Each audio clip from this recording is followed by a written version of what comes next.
Good morning. My name is Lance Northcutt. I'm an attorney with the law firm of Salvi, Schostok, and Pritchard in Chicago.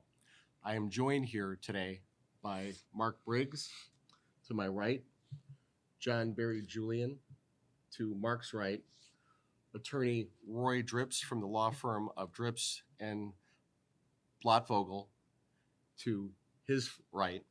And then next to me, I have Tana Alexander, who's joined by her husband, Luke. The most sacred obligation of law enforcement is the protection of human life. Any police officer who puts on a badge and patrols the streets, roads in the state of Illinois knows this. Police officers are trained that in the specific context of vehicle pursuits, there has to be a balancing between the need to apprehend a fleeing offender and the danger to human life.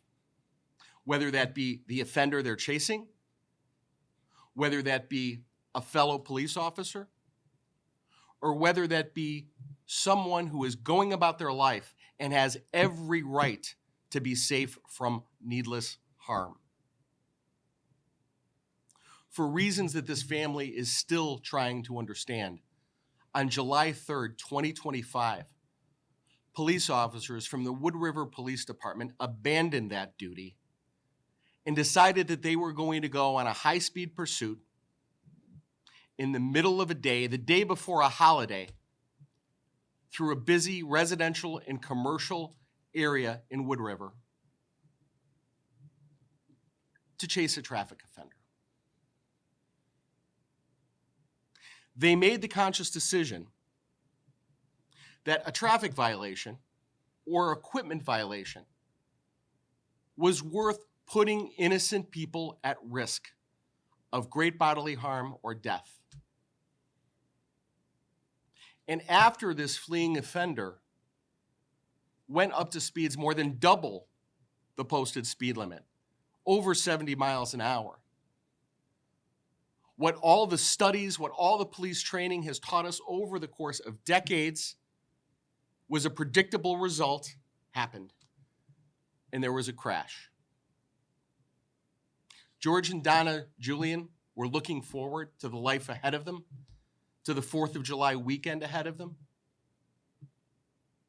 and had no way of knowing that this police officer was going to engage in a vehicle pursuit at high speeds through dangerous intersections where families were traveling in order to apprehend a traffic offender. The fleeing vehicle struck the car that was occupied by George and Donna.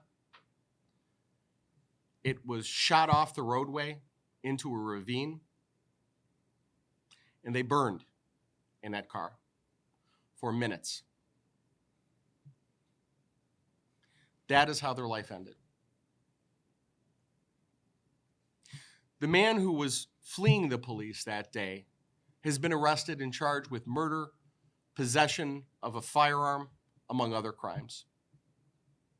There will be, one hopes, accountability for that person in the context of the criminal justice system. But what we are here for now, and what began with the filing of a lawsuit in the Circuit Court of Madison County yesterday, is accountability for everyone who took part in this preventable tragedy. That's why we are here. I'm going to introduce Mark, who's going to explain to you a little bit about who he is, who's going to tell you about the lives that have been lost. And then I'll address you again briefly, and I'll be happy to take any questions that you might have. Mark? Thanks, Lance.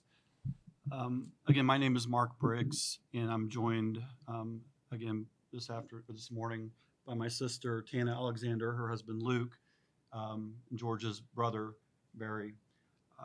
And I prepared a statement on behalf of the family. I've lived in the Wood River community my whole life.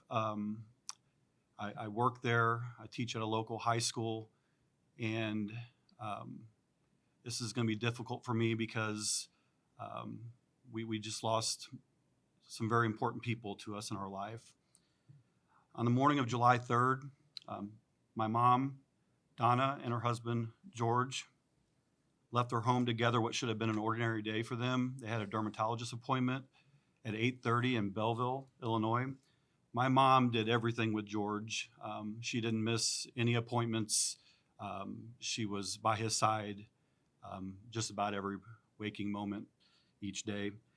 On their way home on Route 3 and 143, their lives were cut down in an instant, which I can only describe as a 4,000-pound bullet that was unleashed in the middle of our community that's full of families in the afternoon on one of the busiest holidays of the year.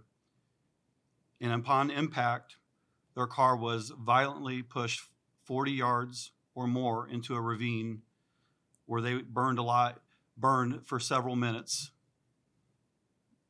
with over 90% of their body burnt beyond recognition. Because of the severity of the fire, our family was not able to ever say goodbye in any meaningful way. We weren't able to identify their bodies.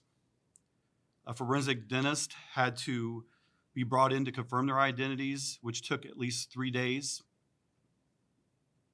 That is the level of destruction that our family has dealt with. And this is the reality that we live with. And it's also an image that our family is going to have seared in their minds forever with moving forward. We lost so much more than just 2 people, though, that morning.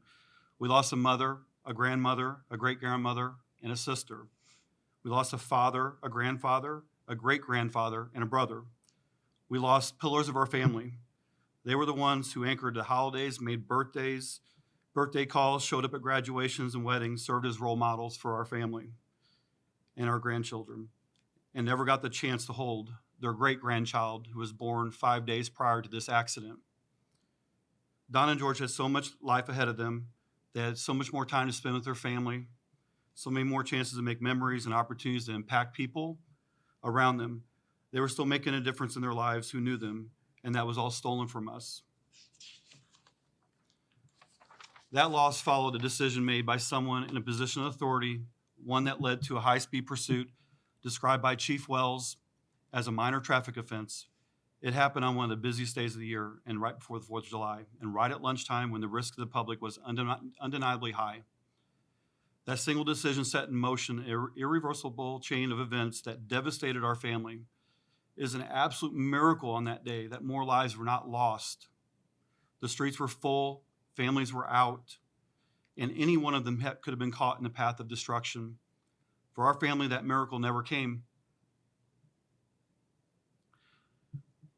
Our family will never be the same. We will carry their absent in every breath, in every family gathering, in every quiet moment when we should just hear their voices again.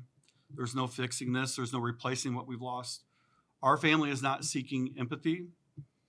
We're speaking out because we never want this to happen to another family again. No one should ever have to endure this kind of heartbreak. That's all I have, Lance. Thank you. I'll take any questions folks might have.